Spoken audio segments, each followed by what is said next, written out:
നമ്മൾ ഈ മന്ത്രിസഭാ രൂപീകരണത്തിൻ്റെയും വകുപ്പ് വിഭജനത്തിൻ്റെയൊക്കെ ഇടയ്ക്ക് വിട്ടുപോയ ചില കാര്യങ്ങളുണ്ട്. അതിലേറ്റവും പ്രധാനപ്പെട്ട ഒന്ന് ദേശാന്തരീയ തലത്തിൽ നടന്നതാണ്. ഈ പാലസ്തീൻ ചെറുത്തുനിൽപ്പിൻ്റെ നായകനായിരുന്ന ഇസുദ്ദീൻ അൽ ഹദ്ദാദ് എന്ന് പറഞ്ഞ ആ ഒരു പോരാളി ഇസ്രായേലിൻ്റെ മനുഷ്യത്വരഹിതമായ പൈശാചികമായ മിസൈൽ ആക്രമണത്തിൽ കൊല്ലപ്പെട്ടു എന്നുള്ളതാണ്. ഈ 2023 ഒക്ടോബർ 7 ശേഷം ഫലസ്തീൻ്റെ പല നേതാക്കന്മാരും ഹമാസിൻ്റെയും അതുപോലെ ഹിസ്ബുള്ളയുടെയും ഒടുവിൽ ഇറാൻ്റെയും പരമോന്നത നേതാക്കളടക്കം കൊല ചെയ്യപ്പെട്ടിട്ടുണ്ട്. പലസ്തീനിൽ തന്നെ ഹമാസിൻ്റെ പരമോന്നത നേതാവായിരുന്ന ഇസ്മായിൽ ഹനിയ കൊല്ലപ്പെട്ടു. അതിനുശേഷം യഹ്യ സിൻവാർ കൊല ചെയ്യപ്പെട്ടു. അദ്ദേഹത്തിൻ്റെ സഹോദരൻ പിൻഗാമിയുമായിരുന്ന മുഹമ്മദ് സിൻവാർ കൊല ചെയ്യപ്പെട്ടു.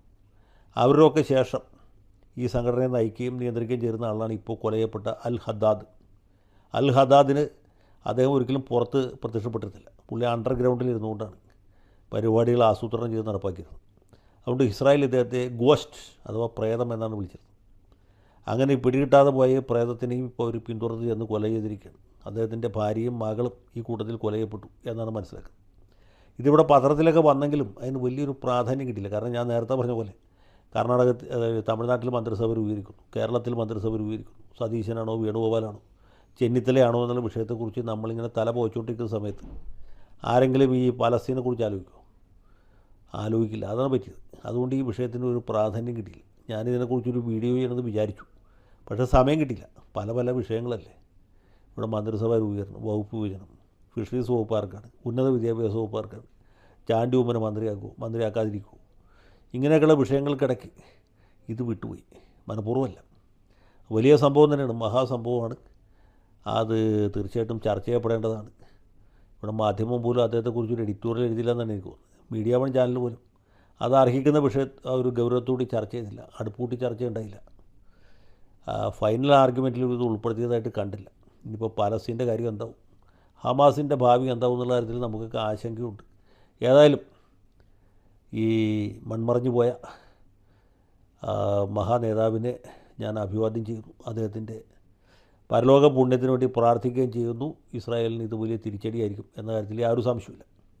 ഈ അൽ ഹദ്ദാദിനെ വധിച്ച വാർത്തയുടെ ഞെട്ടലിൽ നിന്ന് വിമുക്തമാകുന്നതിന് മുമ്പാണ് നമ്മളൊക്കെ ഞെട്ടിച്ച മറ്റൊരു വാർത്ത പുറത്ത് വന്നത്. അത് പത്രത്തിലൊക്കെ വലിയ പ്രാധാന്യത്തോടെ ഇത് വന്നു എന്നുള്ളത് സത്യമാണ്. അതെന്താണെന്ന് വെച്ചാൽ പുൽവാമ ആക്രമണത്തിൻ്റെ മുഖ്യ സൂത്രധാരൻ എന്ന് വിശേഷിപ്പിക്കപ്പെടുന്ന ആ ഒരു യുവാവിനെ അജ്ഞാതർ മുസാഫറാബാദിലുള്ള അദ്ദേഹത്തിൻ്റെ ഓഫീസിൽ വെച്ച് കൊലപ്പെടുത്തി എന്നുള്ളതാണ്. ഹംസ ബുർഹാൻ എന്നാണ് അദ്ദേഹത്തിൻ്റെ പേര്. അദ്ദേഹത്തിൻ്റെ പേര് അങ്ങനെ മുമ്പ് സുപരിചിതമായിരുന്നില്ല. ഇദ്ദേഹത്തിൻ്റെ പോസ്റ്റിൽ നേരത്തെ ഇരുന്ന പല ആളുകളെയും ഇതുപോലെ തന്നെ അജ്ഞാതന്മാർ കാശ്മീരിൽ വെച്ചും കാശ്മീരിന് പുറത്ത് വെച്ചും പഞ്ചാബിൽ വെച്ചും സിന്ധിൽ വെച്ചും ഒക്കെ കൊലപ്പെടുത്തിയിട്ടുണ്ട്. അതുകൊണ്ട് ബുർഹാൻ്റെ കൊലപാതകം തികച്ചും യാദൃശ്ചികമാണ്, അല്ലെങ്കിൽ ഒറ്റപ്പെട്ടതാണ് എന്ന് കരുതാൻ പറ്റുകയില്ല. അദ്ദേഹത്തെ കൊല ചെയ്ത അജ്ഞാതർ ആരാണെന്നുള്ളത് ഇപ്പോഴും അജ്ഞാതമായി തുടരുകയാണ്.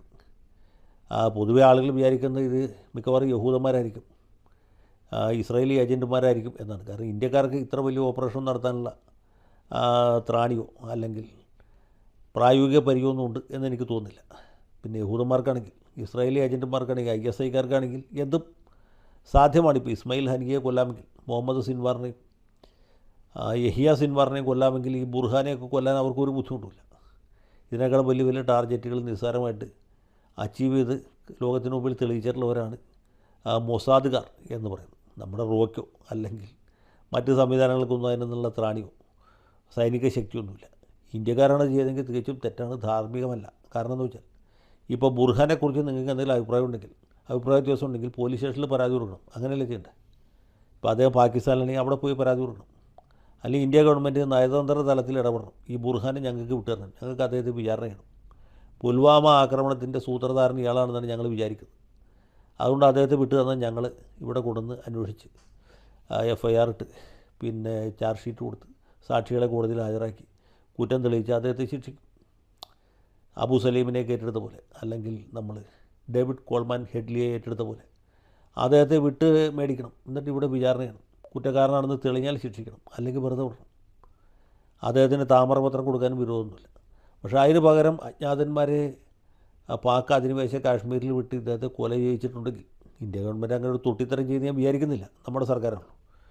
അങ്ങനെ ചെയ്തിട്ടുണ്ടെങ്കിൽ അത് തികച്ചും തെറ്റാണ്, അധാർമികമാണ്, നീതിക്ക് നിരക്കുന്നതല്ല. തീർച്ചയായിട്ടും കാശ്മീർ പോരാട്ടത്തെ ദുർബലമാക്കുന്ന ഒരു നടപടിയായി പോയി, ഇന്ത്യ ഗവൺമെൻറ്റിൻ്റെ സൽപ്പേരിന് തന്നെ കളങ്കം വരുത്തുന്ന ഒരു സംഭവമായി പോയി എന്ന് പറയാതിരിക്കാൻ നിർത്തില്ല. എങ്ങനെയാലും നമുക്ക് ഇസ്രായേലിൻ്റെ ഒരു നിലവാരത്തിലേക്ക് താഴാൻ പറ്റില്ല, ഇസ്രായേലിൻ്റെ നിലവാരത്തിലേക്ക് ഉയരാനും പറ്റില്ല.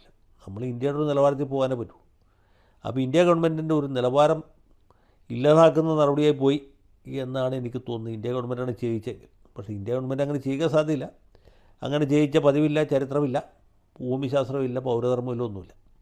അപ്പോൾ ഏതായാലും ഈ ബുർഹാനെ വധിച്ച നടപടി, അദ്ദേഹത്തിൻ്റെ ഓഫീസിൽ പോയി വെടിവെച്ചു കൊന്ന സംഭവം എന്ന് പറയുന്നത് ലോക മനസാക്ഷിയെ ഞെട്ടിക്കുന്നു എന്നാണ്. കാശ്മീർ പോരാട്ടത്തെ ദുർബലമാക്കാൻ സാധ്യതയുള്ള ഒരു സംഗതിയാണ്. ഏതാണ്ട് ഫലസ്തീൻ്റെ മുറവിളി പോലെ കാശ്മീരിൻ്റെ മുറവിളിയും അവസാനിക്കുമോ എന്ന ഭയമാണ് എനിക്കുള്ളത്. അപ്പോൾ ഈ വിഷയത്തെക്കുറിച്ച് മീഡിയ വൺ ചാനലിൽ ഇതുവരെ ചർച്ചയൊന്നും ചെയ്തത് കേട്ടില്ല.